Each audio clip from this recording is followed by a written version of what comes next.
那当然，93阅兵之后，全球都在看中国大陆的军力如何。最新有个画面是来自于巴基斯坦，他最新拍了一个空军宣传片，里头的主角歼10C成为绝对主角耶。那这个画面里头，10C带着 PL-15的飞弹在科尔昆仑山这里玩低空突防，还跟枭龙啊、预警机组队。那么组队连 F-16都只是陪练而已。这个当然是上一次跟印度之间的这个空战展现的实力有关。当然，歼10为什么突然变成主角？一个粉专形容的非常有趣。透过画面可以看啊，说你们可能不信，我在家里只是一个拉烟的。这个形容词真的就是这个拉烟是用来做一个效果的这个中国自主发展的第3代改良超音速多用途战斗机配备的先进航电系统呢，综合战力处于世界先进的水准。刚刚看到的画面是说，通常那个拉彩烟是气氛组的，结果呢，在外面到了巴基斯坦是主角嘞能打善打是脸面出得了厅堂，入得了厨房。总之，中国的军武在这次93之后，或者是像这样巴基斯坦的战局里面展现了一个不一样的风貌，尤其像歼35跟歼20混合编组的这个中国大陆的空军正在加速全面隐身化，全球都在看这代表中国海军跟空军完成了新一轮的代际更替。跟歼15、35的各种组合搭配，其中歼35用隐藏式的折叠机翼去轴旋，机翼收展之后，表面还可以盖起来旋转，保持了外观光顺，有助于提升隐身的功能。解放军的部分装备说已经领先全球了吗？在很多的分析，尤其是美国外交政策里面观察，他认为大陆的军备呢赶上了或仿制了国外军事这种装备的说法已经是过时了。现在正在看到了美国看到了中国大陆的军武是什么，在创新跟引领这样的阶段，对于美国有利的地区军事平衡呢，现在正在被不可逆的改变当中。美国的军武再也不是老大了，虽然仍然是被川普当成最重要赚钱的来源，但显然美国的5大军工产业联手说要打造新的海军航舰载无人机联队等等呢，这些的在空还有海上面的实力都还在面临很大的挑战，有没有办法如期呈现那么好的效果？而金砖国家在一个视讯会议里面呈现是力抗美国关税这样子的影响力。习近平是以视讯参加了金砖线上峰会，习近平批评美国发起的关税战，个别国家接连发起，当然指的是美国咯，发起的贸易战、关税战，严重冲击世界经济，损害国际贸易的规则。其中巴西当然是很大的受害者鲁拉就公开的讲，关税勒索正在被用作征服市场跟干涉内政的常态化工具，它已经是常态了。这个50%的进口关税是让他无法承受的，但现在也决定要硬干美国吗？而川普政府呢是继续扩大签证，限制的是巴勒斯坦伊朗巴西联合国代表团都被针对了。那么因此针对巴西也还不清楚这个签证是不是会影响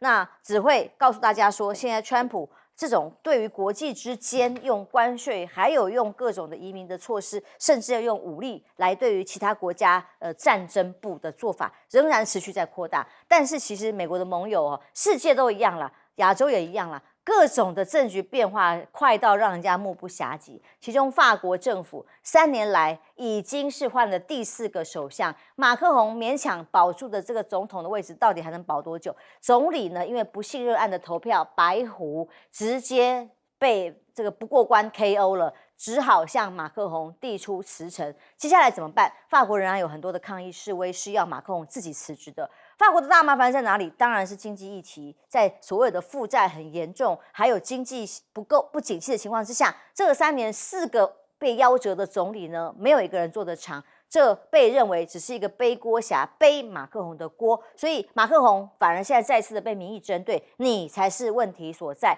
当然，日本首相现在在这个石破茂宣布辞职之后，各方也在研判究竟谁自民党能够拿下这个新总裁而成为首相。目前考虑的因素之一非常有趣，根据华盛顿邮报的报道，是要找一个能够跟川普相处的比较好的人看后到底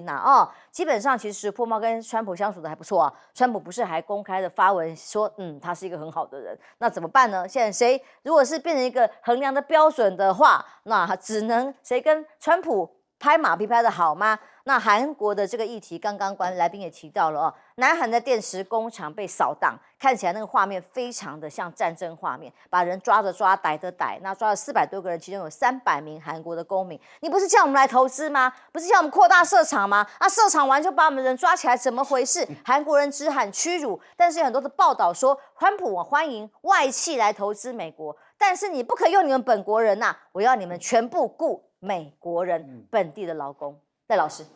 刚刚谈到歼10C嘛，歼10C确实是一个设计非常成功，在国际上也是这样认定了而且也是大陆的解放军的特技表演中常常使用的一款机型因为我上次张燕婷将军他有在特别介绍说，他本身的遥感的操纵能力非常的好，因为他说看到他们的飞机可以贴得这么的近在飞他就感受到说，哎，他的遥感是非常的设计，非常的完美那他这样的一款战机，其实我们也可以理解到，他成功了。目前来讲，在国际间这个大放异彩。然后在这一次的93阅兵中因为它13代机所以现在已经开始展示到是第5代战机了。而在这个第5代战机里面，特别展示的就是您刚刚谈到的歼35。歼35事实上我们已经看到歼35跟歼15的2种海上的就是舰载机的涂装都已经出来了。也就是说歼15的涂装是一只鲨鱼，嘴巴没有开很大，然后歼35的涂装也是一只鲨鱼，然后嘴巴开得很大，那就代表什么？福建舰的电磁弹射很有可能会使用这2款战机来做搭配。那也就是说，对于这个电战机也就是歼16上福建舰，因为福建舰在今天开始又离港了，开始去进行海试，也就是它各种战机的机型都会在这个福建舰里面要做海试了，不管是歼35、歼16D、歼10或是歼15等，还有空中预警机，甚至轻型的空中加油机，都相当有可能都要在这个福建舰要做海试了。那也就是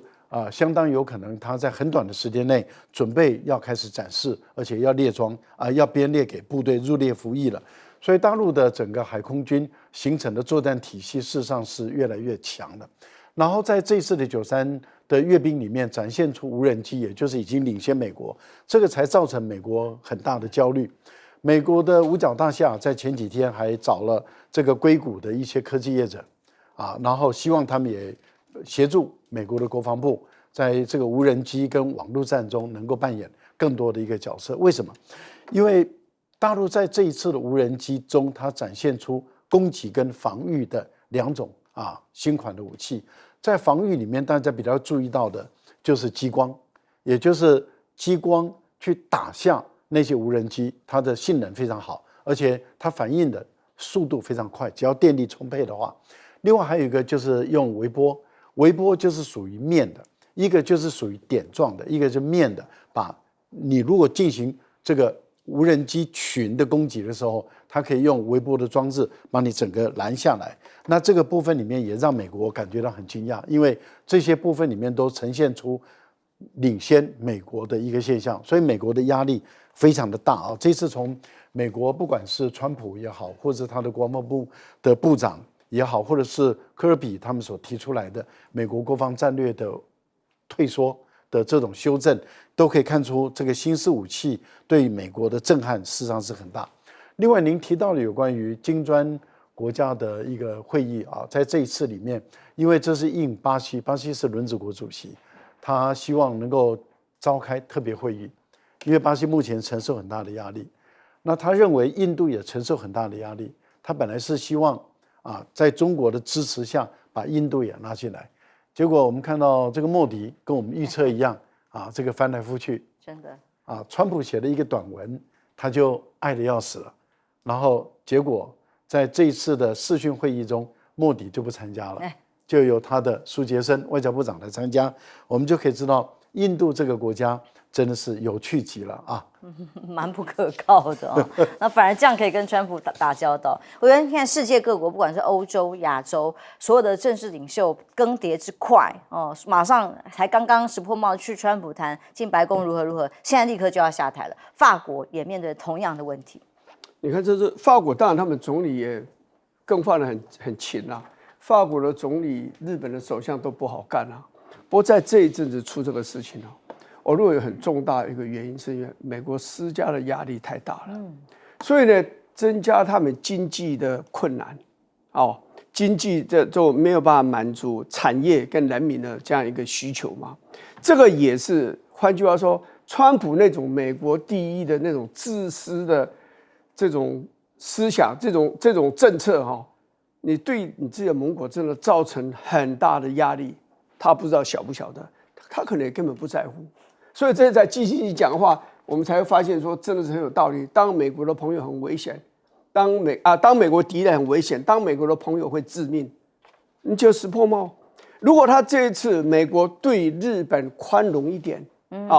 你像刚铝的那个关税，吓死人，到达稻米对50%，稻米这予取予求，而且还要增加你的美军在日本的驻扎的那个补助的经费，还要增加等等。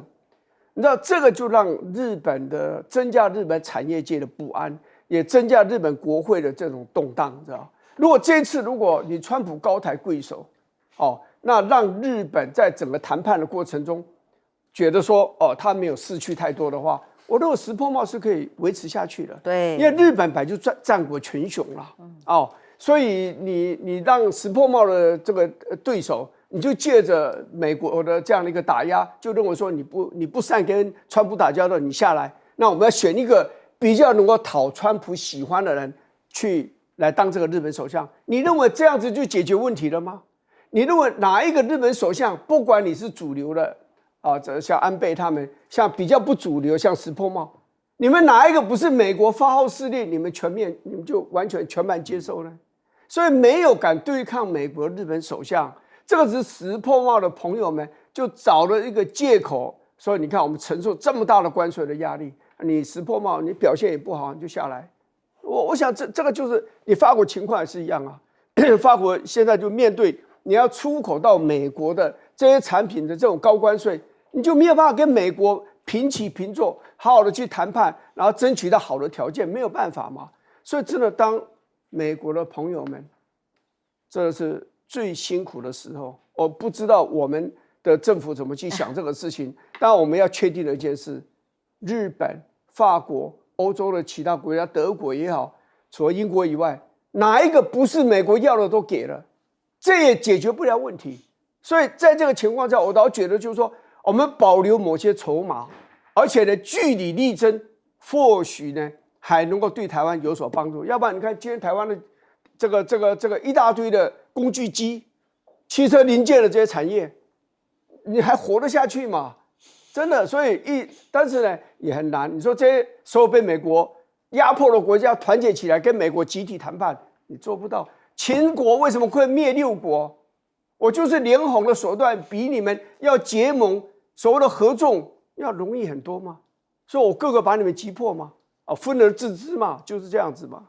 石破茂比较悲催的是，居然是他辞职之后，川普才发文说：“哦，他是个好人。”其实这个是美日关系史上最好的时候。那怎么办？如果下一个条件的标准是要跟川普好，要找谁啊？对，那个平心而论，其实石破茂在经营这个美日关系是下足功夫了。回首一下，今年川普1月20号就任之后，第一个进白宫的是内塔尼亚胡，第二个进白宫的这个外国领导者是2月7号石破茂。石破茂已经讲很久，而且他那一次的行程虽然很短暂，但是如果根据媒体的报道，他下足功夫，还找了曾经在川普1.0打交道的前首相，还有外务省的重要的官员去做沙盘推演。但是川普不会因为这样就饶了日本了，因为川普是亲兄弟明算账，他是对关税、对贸易议题是没有什么分清书，所以这一次其实日本跟韩国在跟川普打交道过程当中，应该都是点滴在心头。当然，这个《华尔街日报》说日本首相现在考虑的人选啊，应该是自民党总裁，要谁能够跟川普打好交道，这可能也是因为。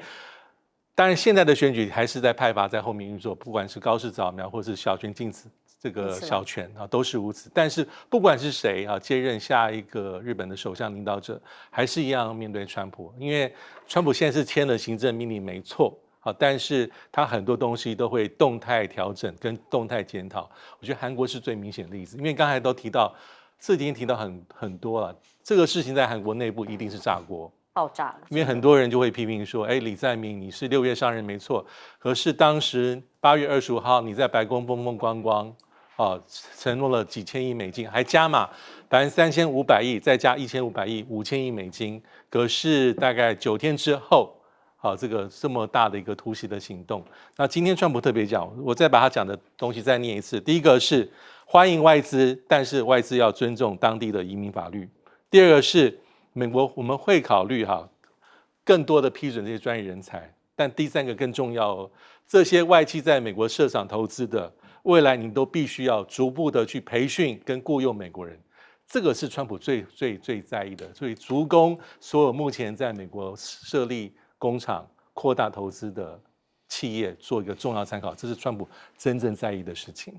日本当然新的首相成员还在另一波的选举当中，但很特别的是，很难得看到，也说是史上第一次，居然有一位日本的参议员被大陆给制裁了吗？那么直接被批，他说是他的各种评论呢，靠辱骂中国大陆、贩卖中国崩溃论投名状，然后想要快速融入日本社会。动不动就以嘲笑啊、讽刺啊，所以是加以制裁。那被制裁的时评，当然本来是中国大陆籍，后来入到了日籍，才选上参议员。他说：“哇，被制裁很光荣。”这口吻好像我们某些这个民党立委哦。他说很光荣，就像拿到中国政府颁发的勋章，这难道不是对我言论的全面高度评价吗？内阁大臣林芳正则是说，中方以日本会员国国会议员的言论采取类似的威胁、恐吓不同立场的单方做法，我们不能够接受。那从日中关系的角度来看，极为遗憾，因为日中其实在石破茂时代是关系回温的，而且关系是好的，因为石破茂根据所有的中国学者的分析都认为缓和了跟中日之间的关系，包括他承认日本战败。那尤其是中国学者认为，石破茂任内不管派各种的大臣互相的穿梭，就算现在实质面对不确定性，但保守色彩呢？如果再度对于对中强硬者上台的话，对中的政策破坏性恐怕会再度的凸显，导致关系恶化。否则，石破茂时代其实各种官员的这个合作互惠，甚至还要开放大陆籍免签的这个行程跟宣布，都代表一种善意。而现在又要回到原点了吗？跟中国大陆跟欧洲的关系也是。比亚迪计划2028年要在欧洲实现电动车全部本地生产，2026就要启动土耳其的工厂。这位执行副总裁李科说的，年底以前，欧洲32国家的门店将会突破1000家，展现积极抢市的这样的决心。因为欧洲呢，先前也对于汽车这个竞争力产生了很多的抗拒，但现在都产生到了一个新的时代了。尤其是川普还是不乐见看到欧洲跟中国之间的关系，如果尤其在汽车产业上有了新的合作，所以要求欧洲对中国大陆要经济施压呀。那大陆的外交部发言人特别回击了，他说：“我们坚决反对动辄拿中国说事，坚决反对对中方施加所谓的经济压力。但欧美之间的贸易协议会告吹吗？因为川普扩大了50%的钢铝关税，那对于欧洲来讲，汽车啦、钢铝啦都是重中之重。那出口商呢，实际面临的关税额一直不断的在变动，那越被增加。”大量的厂商被科高于欧美本来讲好15%的关税啊，那这种不满的情绪因为有不同的类别、不同的家叠嘛，那很不满，那也让尤其现在欧洲经济景气不佳的情况之下，开始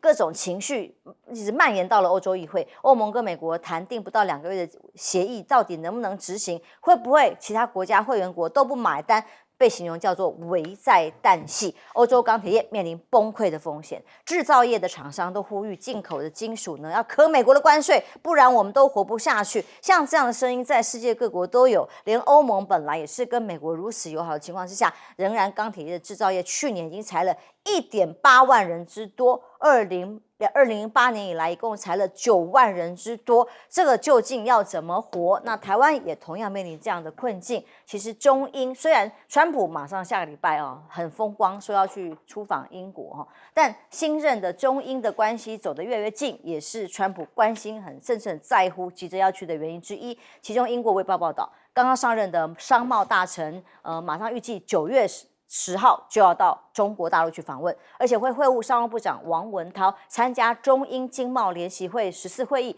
被认为说双方会有更进一步跟英国之间的经贸交流。川普下个礼拜马上就要去访英国咯，这次说有皇室亲自接待，很开心。他带着谁？大家都形容叫做这个川普真正的心头好，现在是辉达的黄仁勋呐。马上跟他还有苹果的执行长等人有一行要陪同他出席英王的国宴。那从他要去什么温莎堡举行国宴等等的，还是要很风风光光的样貌，看起来带着企业家同行，很清楚就是要美国的企业到英国去，各种的要做什么呢？要有合作投资，还是要大家买单？是大家很关注的。而其中揭发贸易行为压制 AI 科技的英国的驻美国大使向川普提出了至中的策略。他说，当谈到中国的时候，必须做2件事：揭发他们的贸易行为，确保他们无法在人工智慧、AI 啦各方面主导世界。但现在这也是美方川普方面单方面的看法，现在还 hold 得住吗？赖老师，石平这个人在大陆的眼中，他是当代的汉奸而且是大汉奸。这个人在大陆读完大学毕业以后那他曾经在学校教过书应该在中学左右教书教了几年，据说有结婚了但是是不是把他的太太就放到大陆，这他自己也从来没有否认因为被问到好几次。他后来到日本去读书，那到一个学校还不是很好的就一般的大学，读完博士以后就留在日本不肯回去了然后在日本就这样待了很多年，混了很多年。到了40几岁以后，他开始往极右的方向走了。往极右的方向走的时候，开始就被日本的极右翼注意到这个人了。他往极右的方向走，例如说他否定有731部队，东北的细菌部队，他否定有，即使所有的证据都显示出来，他说没有。南京大屠杀，他说没有。他说即使有的话，在过去也有很多像蒙古到中国来也是杀了很多人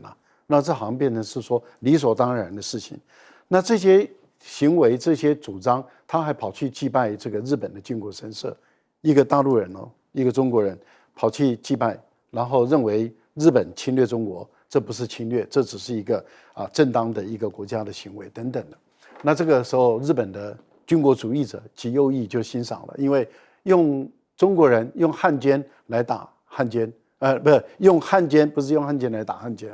就用一个汉奸来去否定中国大陆的一个，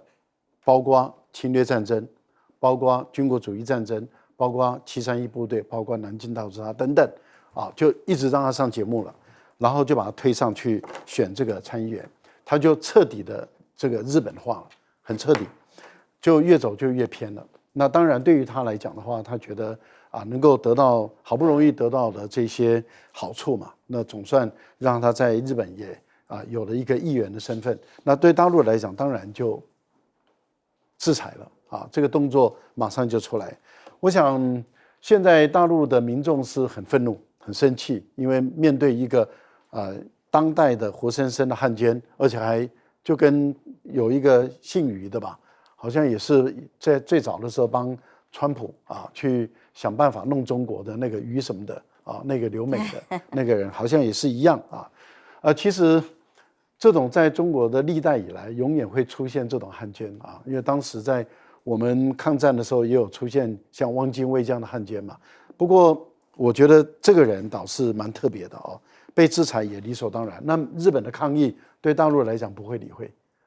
这个林芳正的表达抗议，大陆是不可能理会他的。不过我们看一下美国的钢铝税对欧洲已经引起了欧洲很大的不满。这个欧洲很大的不满是不满在于他们的欧盟的主席冯德莱恩上面了。为什么？道理很简单，我举一个例子德国假设要出产一个内燃机要卖到美国去，它的价值是100万美元。这100万美元中间钢铝的含量20%，那对美国人来讲，那这就是钢铝税，所以就课50%，那也就是它的税就是10万哦，因为20万课一半的税就是10万了，剩下80%就用这个80万就用15%的税，那就是12万，加起来就是22万的税，而不是15万的税。那换言之，也就是说，出口一个100万的单价的东西到美国，课税课22万，就等于是要122万，而不是115万。这个对于德国人来说的话，他们觉得这个我们真的做不到，所以他们在联合欧洲的这些机械工业，向欧盟提出控诉说，你们这样子跟美国谈判，对我们是很不利的。那所以他们停止出口到美国。我觉得冯德莱恩对于欧洲人的利益丧失的太大了，搞不好是新汉奸。然后谈下来，当时第一时间我们大家讨论的时候，就认为说，会员国可不见得通通都要买单，如果付不起的话，那又是另外一个乱局。果然如此。休息一下，马上回来。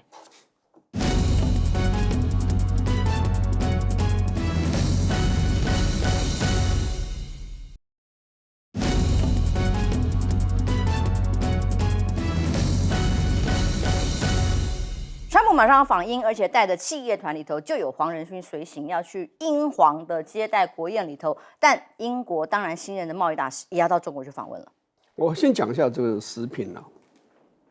那日本是个高度同质性的一个社会，在这个全世界如果要排的话，可能在排前3名内，就同质性非常高。所以你要做出一个跟他们主流社会不一样的这种意见，你是会很辛苦的。第二个呢，日本在外交政策从2次大战以来是完全跟着美国走，美国就要向东向东，向西就向西。那像美国对于这种日本他们这些盟国所加诸的，就是反对中共嘛，所以反中就是日本社会的主流的思想。那像食品这样的一个背景的人，爸爸妈妈中国大陆人。然后他自己在中国大陆出生，在念书，他也念过北大然后最后到日本这样一个反中共气氛目前很盛行的这样的一个同质性很高的这样一个社会里面，他走出一条路是非常辛苦的你的背景，你还没有开口，日本的这些右派的这些媒体也好啦，政界也好，对你就会充满着怀疑。所以他要走出一条路啊，他一定要比日本人还要更加的反中国大陆，他要更加的很多的看法要更加的偏激，比如说南京大屠杀这些问题，他才能够得到日本人的信任。他的崛起的过程中很辛苦，他本来要选举参加维新会，然后党内党外的力量反对的非常厉害，简直把他当作是卧底的。然后呢，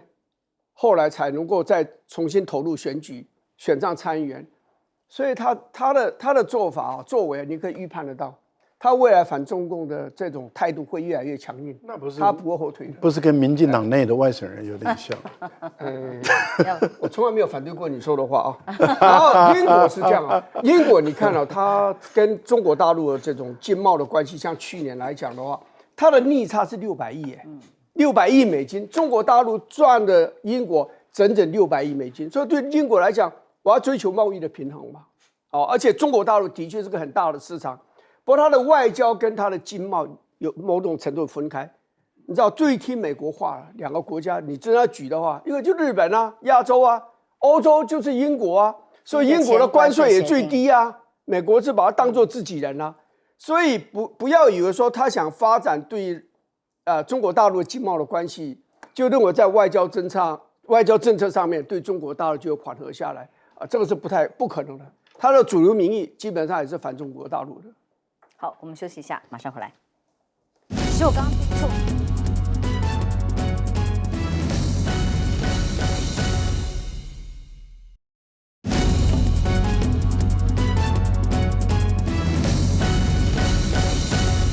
接下来会不会有川习会不知道，但是已经确认川普要先到英国去访问。对，因为英国跟美国关系历史上就是最亲密的，我们叫做亲密的关系。那我们也看到这一次在关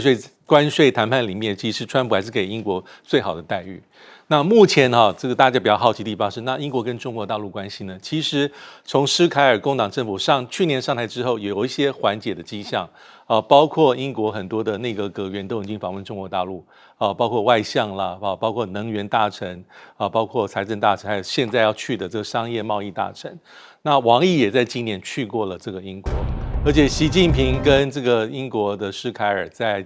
去年年底G20也碰过面，所以看起来是不错。但是大家不要忘记，因为英国基本上。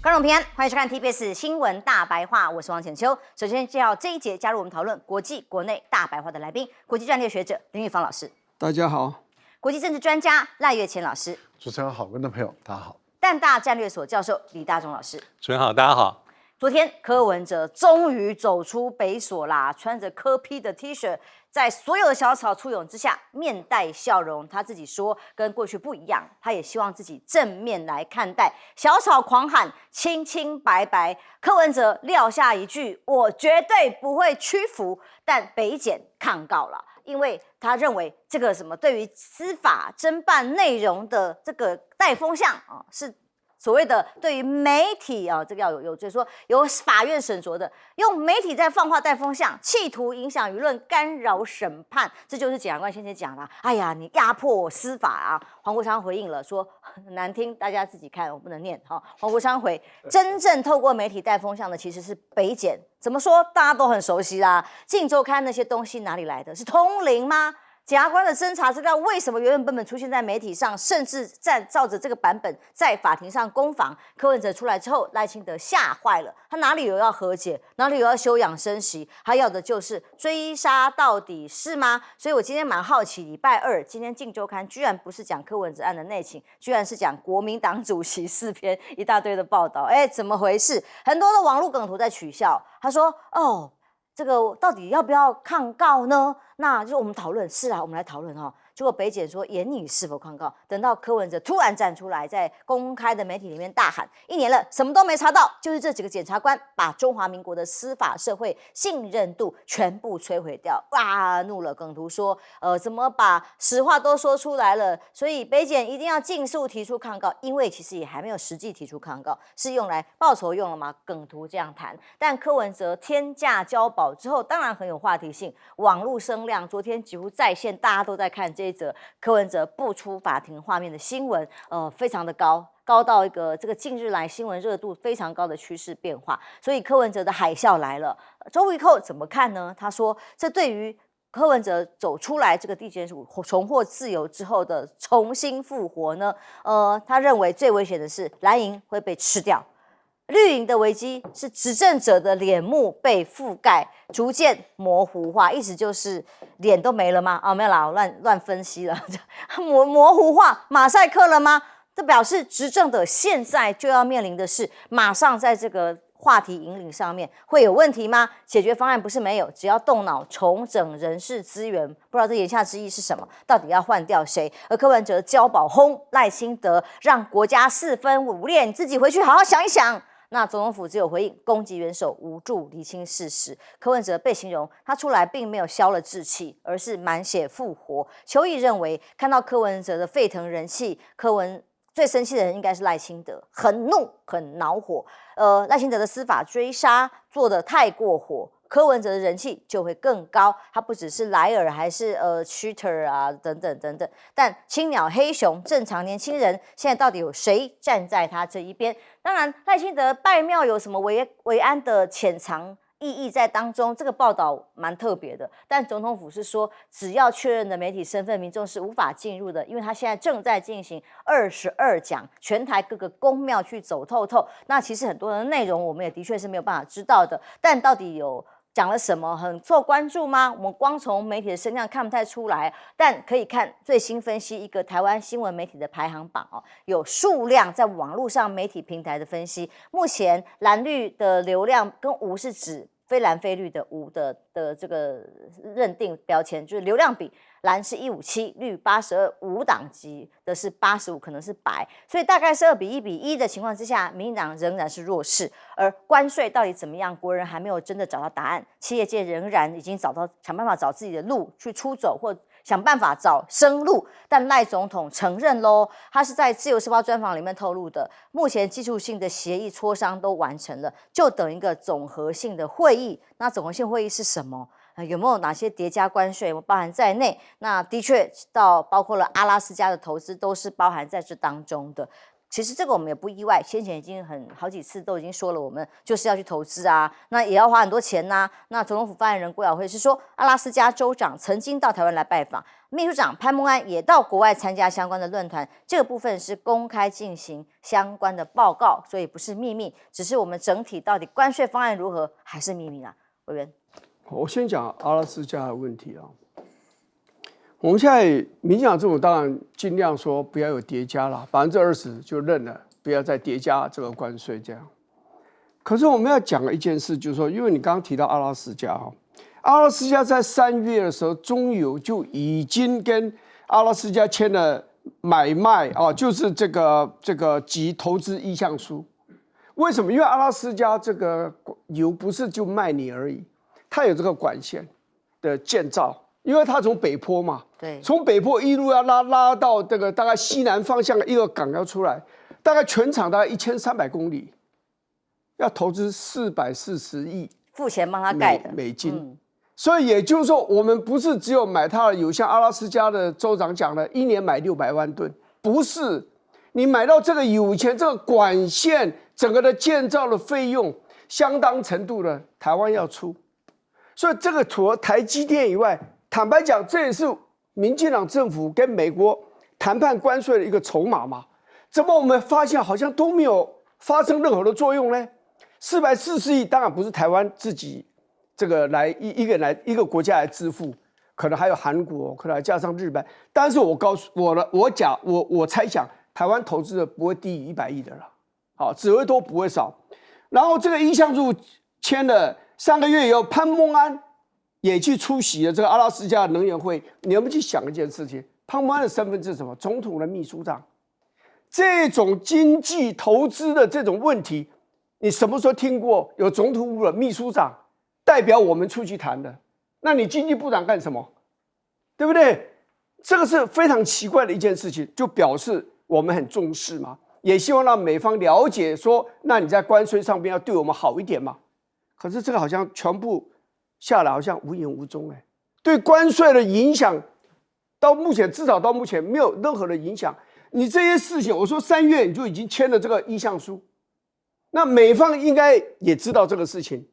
那我们也应该有告诉美方说没有关系，440亿有相当一部分我们会出啊来建这个管线，然后1年内600万吨，你们的州长也宣布了，这个我们大概也一定会认，对不对？那我们这等于是做了很大的一个选择，这是对美国有利的选择。可是怎么好像在关税方面，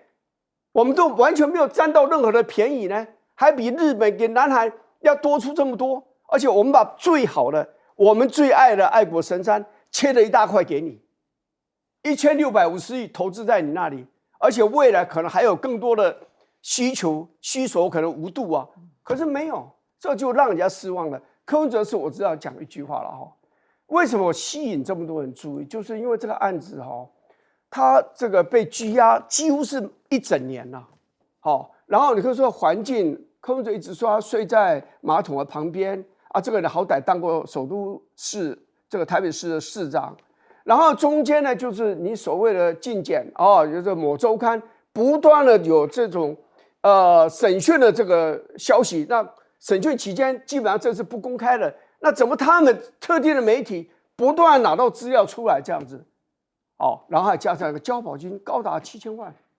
这个是让国人对这个案子非常专注，而且同时呢，那其他像郑文灿他们也是有这样的类似这样一个所谓的这种刑事的这种犯罪的这种行为，那为什么人家没有早就已经出来了，也不用靠这个什么科学脚镣也没有啊？所以很多人对这个案子的注意是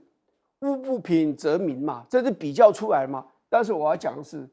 你说他是不是满血复活，我是不知道，因为现在他既然出来了，开始大家会比较冷静的看什么？看你这个案子的本质是什么？你是不是的确有利益的诉讼的问题啊？有一个契约的问题在里面，还是单纯的政治现金？这个时候我才是柯文哲会受到社会真正检验的时候，满血复活吗？我看也不见得有这么简单啊。那诉讼时间会很长呢。想想，连马英九的3中案，昨天还在开庭结辩而已，还12月才要宣判，这是个很长的折磨在司法诉讼程序里。怎么看柯文哲现在不出法庭出来喊我绝不妥协？柯文哲一出来，对于民众党啊他的支持者来说是很大的一个吸引的力量。我们看到他的支持者几乎都簇拥上来了，然后民众党的士气也开始更加的恢复了。民众党现在的支持度有34%啊，30%，国民党36%。可是国民党是一个第一大党，在国会里面第一大党，但支持度才36%，民众党才8席，支持度都有34%。民进党是第二大党，但是呢，他的支持者才32%。可是我们就可以知道说，哦，民众党的支持度其实不小哦。那如果换算选票来说的话，那民众党是不是应该不止这个8席立委，或者是有更多？但是不是这样算？为什么？因为他的地方的基础不够强，他的扎根也不够深，所以他在大选区他的选票的当选率高一点，可是小选区他几乎很难有当选的。你说一个县长、一个市长或者一个立法委员，民众党要当选，目前来讲恐怕还是有困难。但是大选区的，例如说县市议员的这个部分，他当选率就有机会了。但是如果说士气越来越高，支持者越来越高，年轻人选票一直高的话，这个对于立法院的不分区的立委来讲，他就可以相当的稳定的一个操作好。可是检察官的压力也出来了，因为他感受到就是说，哎呀，你这个带风向、带办案的风向，那是代表什么？舆论对于检察官不利，舆论对于台湾的司法界不利，舆论对于民进党的执政不利。为什么？因为舆论普遍感受认为说，你这个有司法破坏的嫌疑，不然为什么这1年以来你没有直接把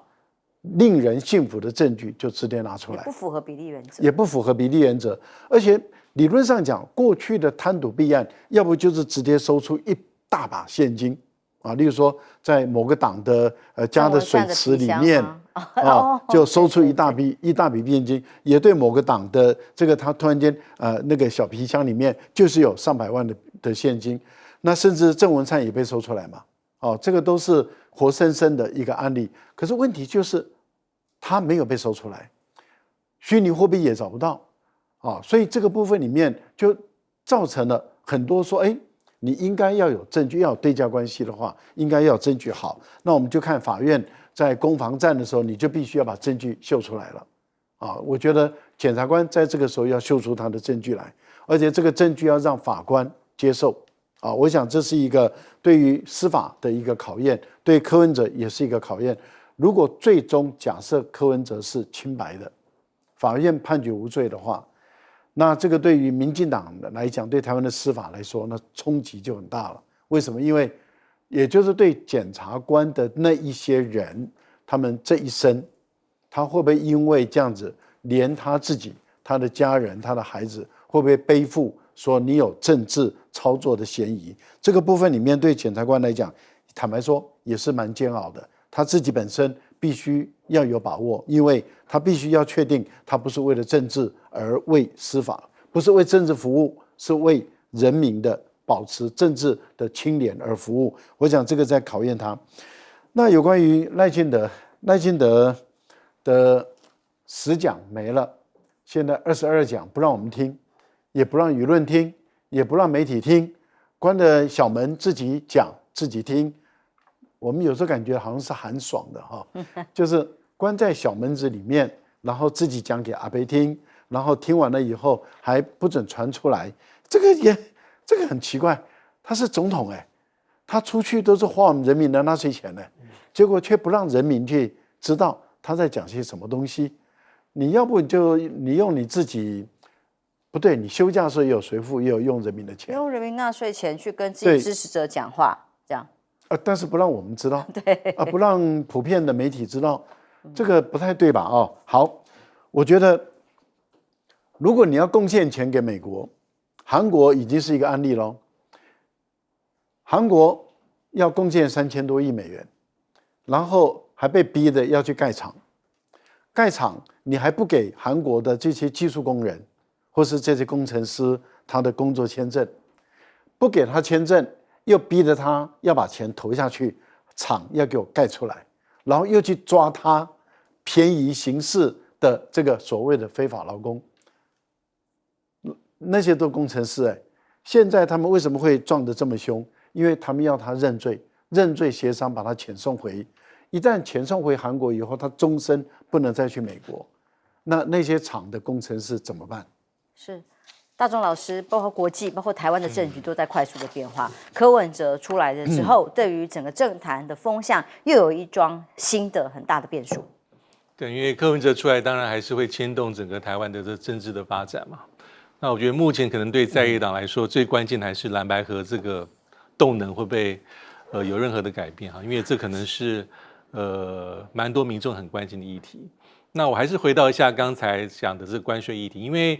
赖清德总统啊，在接受平面媒子的专访，他谈了很多东西，但我真正很有兴趣是他如何谈关税。